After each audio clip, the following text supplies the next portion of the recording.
Welcome to the chat. I'm your host, Tanya Fraser, and I have with me Lena and Rachel, and today we're going to be talking about financial health.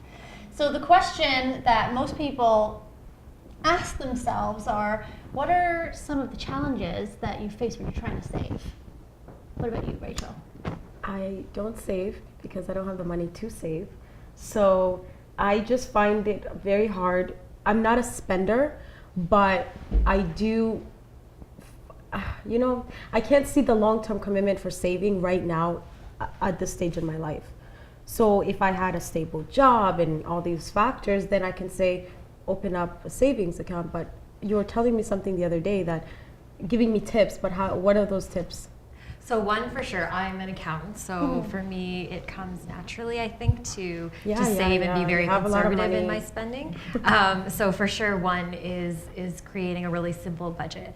The concept of your cash in has to be bigger than your cash out is really, I mean, it's logical, right? But not a lot of people think about that. So with my friends, I tell them, list all of your expenses. And that helps you realize everything you're spending money on. So everything, not just car, rent, gas, but also lottery tickets or vending machines or Starbucks coffee every day, right? Those little things. And then it helps you determine how much money you have left for things like saving, right? Whether you're saving for a down payment on a house, maybe a car, maybe you're planning a wedding, maybe your, retirement even, something that you can start doing now. Yeah, but for students who, again, don't have let's say I don't even want a car, to be honest. If I could afford it, I can't drive, so I can't even, right? So how would I save then if I don't have the money to save? I think nobody's ever going to have the amount of money that they truly want, right? Yeah. We're always going to be struggling in some shape or form. And I think even if it's just, everyone can save no matter what it is, even if it's like $1 a week. At the end of the year, how many dollars But is I that? need that $1. You know what I mean? Rachel, how many pairs of shoes do you have? We talked about this before. True, but again, everyone has their, let's say you're into clothes, right? Yeah. So that's where you spend you splurge on, right? I don't go every day and buy a pair of shoes. If I feel a little depressed that month, sure, if I have a little extra, I'm going to buy a pair of shoes. Well, then I'll put towards you, do you really want to save? It's like anything. If you really want it in life, you'll find a way to do it. Because we're also really good at coming up with excuses as to not do something. No, I'm not making an excuse. You're right, maybe I don't want to save because I really want those shoes instead. Right. So do you want shoes now, or do you want a good retirement fund later? I know that sounds crazy right now. When very crazy. I can't think that far. Or even just think vacation. For me, sometimes I think I really want a vacation. And so throughout the year, I put a little bit away. Like maybe it's $10 this week, or $50 next week. See, I think the trouble that I face a lot, and my friends and my family, my sisters, I feel like they tend to say, if I want a vacation, I've gone to a couple of vacations, but I didn't buy a pair of shoes within that month. You know what I mean? So I'll save, let's say if I want to go to Mexico in August, I'm going to save from now on towards that. But in the moment, when you don't have any plans for that money, it's hard to think long term. No, for sure. Yeah. Sure. One of the other things that you can do is, instead of trying to save a specific dollar amount of money, you might start saving a percentage. So whatever money you bring in, you do 5% or you do 10%, then you're not always stuck to, you know, $100 a week or whatever it is. So that can fluctuate, and if you're always, you know, setting aside the same percentage, then you can start building that reserve. Well, you have control. I can't sleep knowing I have money in my account. Like, it's not normal. Like, so maybe that's a spending. It's not that I have to. It's like I think of it like, why is it in there? What is its purpose? So I'm like, no, it's not even that. Oh, I want to spend it because I want to waste money. It's just like, if I have that extra $200 that month, I'm like, really? No, I can buy something with that, you know? To me, I feel like my shoes are an investment for myself because I like shoes. I like seeing the shoes. So we'll probably talk about this later when we have our guest on, but she'll probably talk about compounding. So when you have money in the bank, it'll, or wherever, an investment or some sort of other account, it'll grow to be even more, right? So you're not going to buy a pair of shoes and then it'll multiply and become 2 pairs of shoes. But if you leave that money in the bank, it's going to compound its interest, and you could end up with, you know, you will end up with a larger amount of money come, you know, over time. Or just, you know, making just 2 separate accounts, just having a simple saving account, and then every week just put the money in there and then don't about it. Okay, so this is sort of like an don't let yourself intervention. touch it. I understand. Well, I'm really excited to bring on our guest. Tracy Lennon is a financial planner. She's an expert in this field, so we'll dig deeper into her brain and get some questions answered. So we will be right back with the chat shortly. Thank you.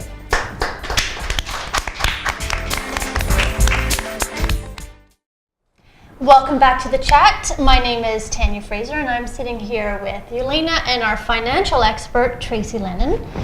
Tracy, just tell us quickly, just quick bio of how many years you've been a financial planner, where you are. Okay, thank you for having me here. I really appreciate the opportunity. I've been a financial planner advisor for almost 25 years now, right out of the University of Waterloo. And I have an office in London, an office out of Flamborough, but a lot of the time I work out of my home base office because I can stay in my pajamas every now and then. Especially when it's tax time and I have a lot of extra things that I have to get accomplished. So I'm a chartered life underwriter, which is part of a financial planning designation, but it specializes in estates specifically. But my education was with accounting and economics, so well-rounded. Excellent. So you can give us lots of advice today, and hopefully give poor Rachel some hope. Yeah, I was listening. So speaking specifically more to the younger generation, just as Rachel was saying, she didn't really feel that she could be saving. She's so young, and the future's so far away. What are some tips that you can help? Well, I find that a lot of people, what I hear in the younger bracket is that they don't, why bother? That was kind of the thing, why bother? They don't see themselves as dying, having a retirement yet. They're in this, even needing that nest egg. They're in this get her done kind of phase. And then I hear, well, I don't know enough, I don't understand it, so I'm going to throw my hands up and I'm not going to do that. So there's a number of deterrents on that front. But I think the biggest one is time. They're busy. They have things they want to accomplish. So sometimes it's just setting time aside so that you can spend a few minutes learning, and then it won't seem so onerous. And if you do set some money aside because you want to buy shoes, you might be able to buy 3 pairs of shoes instead of 1 pair of shoes if you plan right. Rachel. So it all depends on what your priorities are, and that's really important when you're working with your money. So that's the number one, I think. So what can someone do in their current situation, even little baby steps? Take Rachel, for example. What can she do now, today? Pick on Rachel Day. Or anyone, any young person trying to get started. I think that if you just have a plan, I really believe that you should write it down, but if you just have something in mind. There's short-term and long-term goals that you need to look at. There are risk managements that everyone needs to know. What if you're not healthy in 5 years and you can't work? What do you do then? What if you have a solid relationship and someone in your family passes away and that breadwinner's gone? There's risk factors and risk managements you have to look at and take the time to develop a plan based on those things. A lot of people think, well, I got to put a plan in place. It's going to change my lifestyle, and that's actually the contrary. It enhances your lifestyle. Most people don't realize that when people work with financial planners, they actually save probably 4 times more money than if they didn't have a financial planner.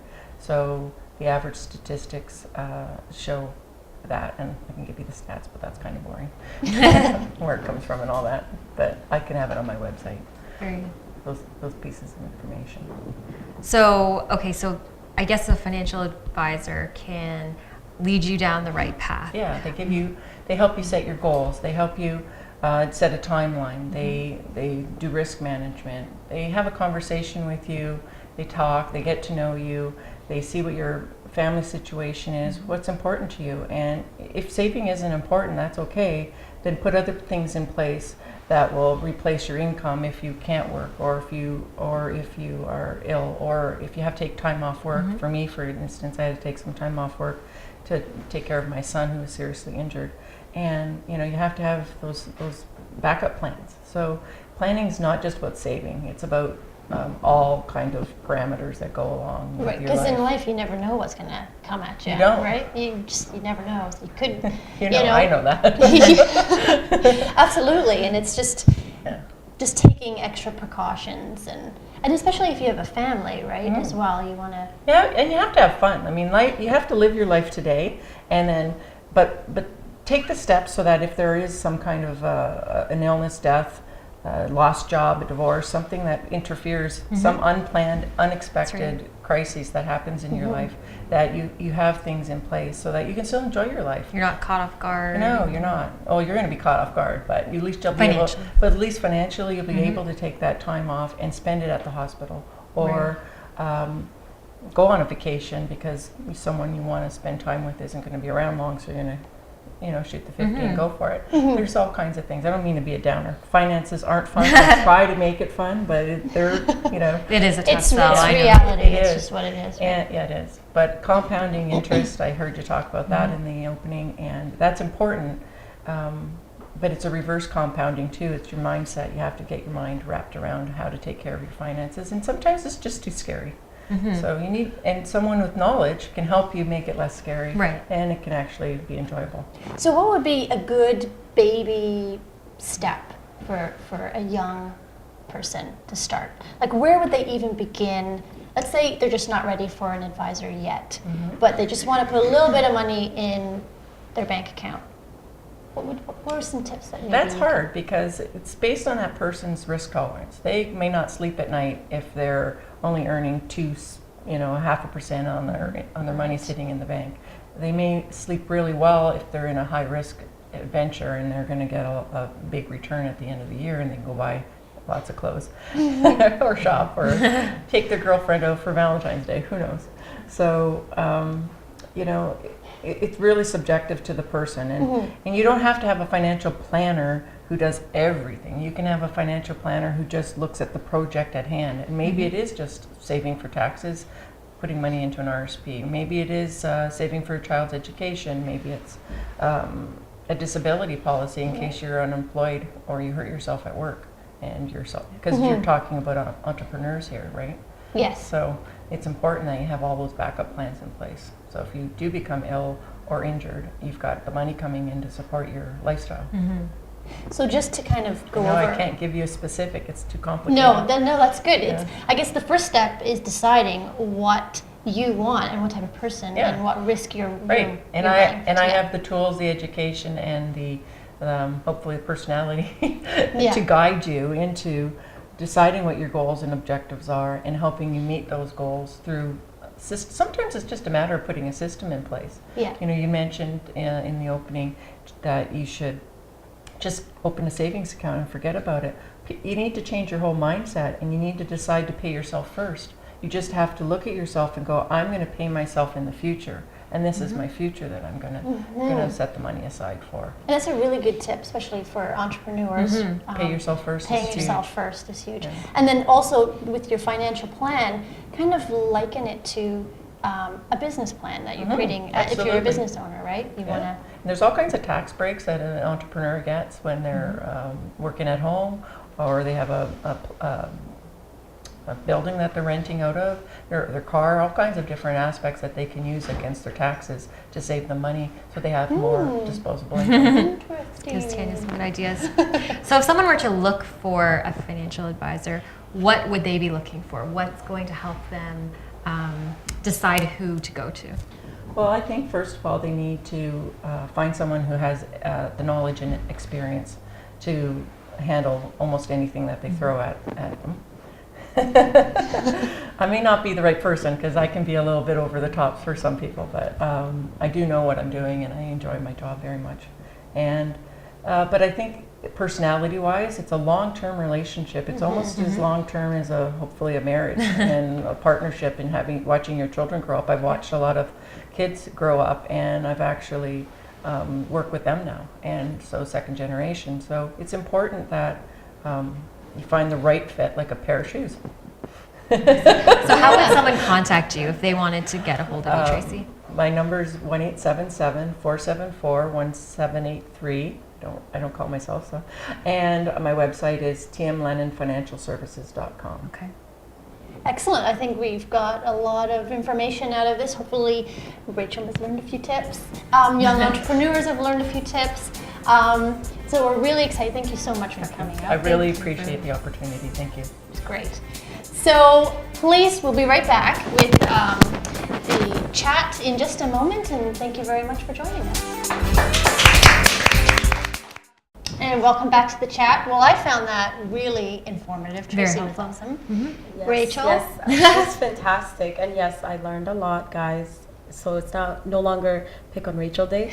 Tell us what can you start today? You know, I was listening to all of that, and even though the 3 pairs of shoes would be great, I think I learned the fact of saving is not just about what you want to spend on, it's for saving for a rainy day. Yes. So you never know what could happen. When she mentioned something about the death, and it's That's like, right. Wow, what would happen if one of my family did pass away, and then what would we do then? Or if I got disabled or something, what would happen? So I've learned that. So Yay maybe for Rachel. Minimize the shoes. And but then again, even if I got that money, then instead of buying the 3 pairs of shoes, I'd buy a purse. Fabulous. With the shoes. Maybe ensemble. Well, we'll see what Rachel buys next time. Thank you so much for joining the chat. Keep illuminating and join us next time.